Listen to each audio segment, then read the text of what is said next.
Good evening to you all. I am your friend Usha Ganesan, telling you yet another Tirumurai story, the story of Karaikal Ammayar in English. Karaikal Ammayar was from the 5th century AD. She was one of the 63 Saivite Nayanmars, and she is one of the 4 lady saints of the Nayanmars. Of the 63 Nayanmars, she alone was in sitting posture. That shows her seniority among the Saivite saints. Karaikal Ammayar's natural name is Punithavathi. She was from Karaikal and her father's name is Dhanadattan. She was married to Parmadattan, yet another rich merchant from the neighboring city of Nagapattinam in Tamil Nadu. When she was married, both of them lived happily in Nagapattinam. At that time, one day, a man came to Parmadattan's shop, business place, and told him that, and he brought 2 mangoes with him. He said that they were from his own garden and they were of the best quality. And immediately Parmadattan bought those 2 mangoes and sent them home.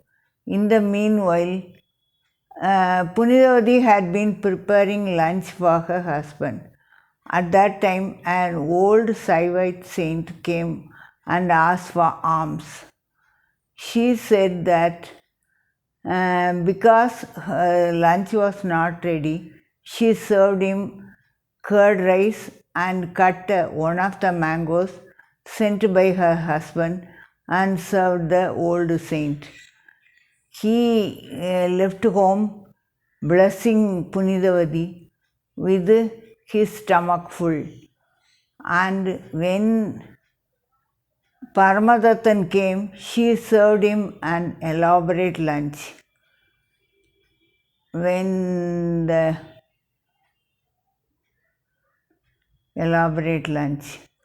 She was preparing. She then, towards the end, he asked for the mango he had sent for. And she cut one of the mangoes, the second mango which he had sent, and served him that. Lured by the taste of the mango, he had asked for the second mango and asked her why did not she cut that mango as well and serve him. Then she said she did not know what to do. She prayed to Lord Shiva. By the abundance of his grace, a mango appeared in her hand and she cut it and served her husband. Ensnared by the taste of the new mango, he had asked, but they taste differently. Where are they from? When he asked such a question, she did not know what to say. But she has to say the truth, that an old monk came and she had served him 1 mango. So when he had asked for the second mango, he said, in that case, why did not she ask for another mango from Lord Shiva? He wanted to taste that wonderful mango again. Trapped between the doubt of her husband and the grace of the Lord, she did not know what to do. She prayed to Lord Shiva, and the mango appeared in her hand and immediately disappeared.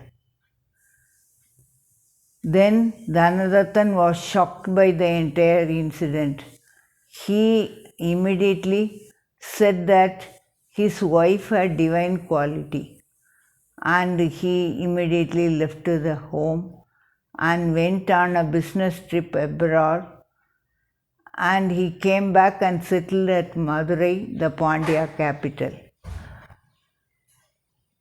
When she had married another lady and settled with her in Madurai. A girl child was born to him, and he named her Punidavadi in memory of his first wife. When Dhanadatta heard of the story of his son-in-law, he came to Madurai along with some senior citizen and his daughter Punidavadi. They were in a chowtry waiting for Paramadattan to come. He came with his wife and the girl baby and bowed and fell down at Punidavadi's feet and worshipped her and told everybody of the mango incident and told the others that she had divine property, and asked the others also to do the same. Everybody started worshipping Punidavadi. She, in the meantime, she did not want a youth, and she had asked Lord Shiva, "Oh, my Lord, I do not want my youth. I want to become a Bhudakanam." That means one of the Lord's divine demons. And God blessed her with the body of the demon. She wanted to go and worship at Lord Shiva at Mount Kailash. Imagine her walking all the way from Tamil Nadu to Mount Kailash in those days. She walked, and when she reached the holy shrine, she never wanted to tread that holy place with her feet, and so she started walking upside down. Parvati, the holy consort of Lord Shiva, looking at a lady coming in, walking upside down, and a dark and lean face, lean body, she was afraid and asked Lord Shiva who this lady had been. Then Lord Shiva said, "She is none other than my own mother." That means, "Emmai penum ammai kaan." These were the words said by Lord Shiva. So, Karaikal Ammayar and Lord Shiva said that from that day onwards, she would be called Karaikal Ammayar. That means the revered mother from Karaikal. And so she had been known as that name, with that name Karaikal Ammayar. She wanted to be, "What are your wishes?" Lord had asked her. And she told him that she wanted to be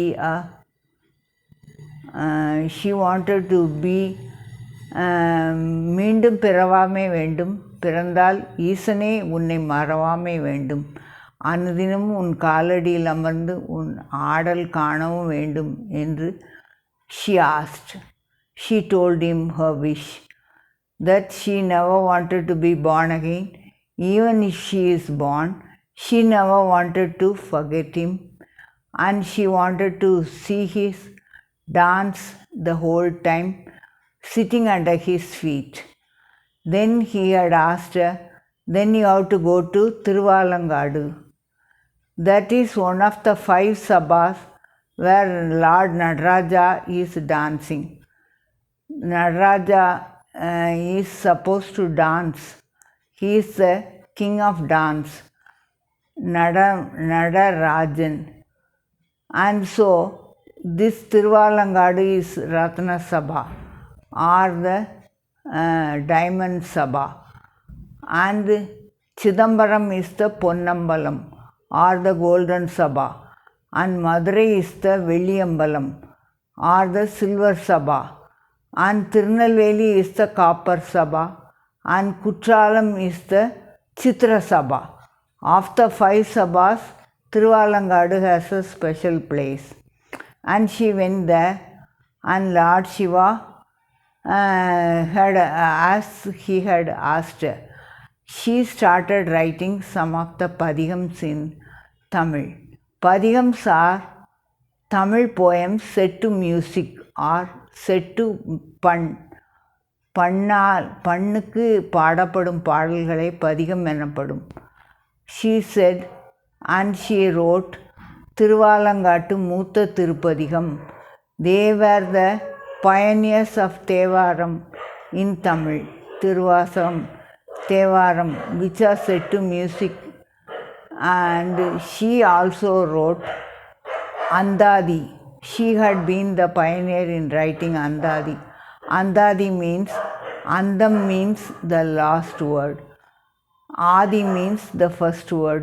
The last word of the one Padigam will start with the same word of in the next Padigam.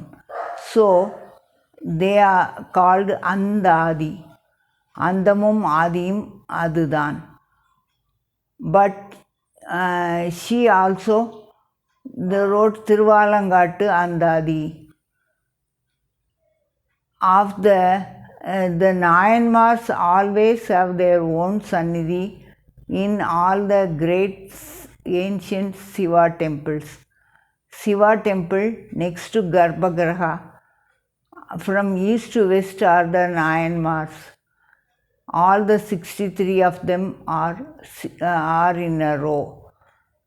Of them, and there is a Linga, Shiva Lingam, and Parvati blessing all the 63 Nayanmars.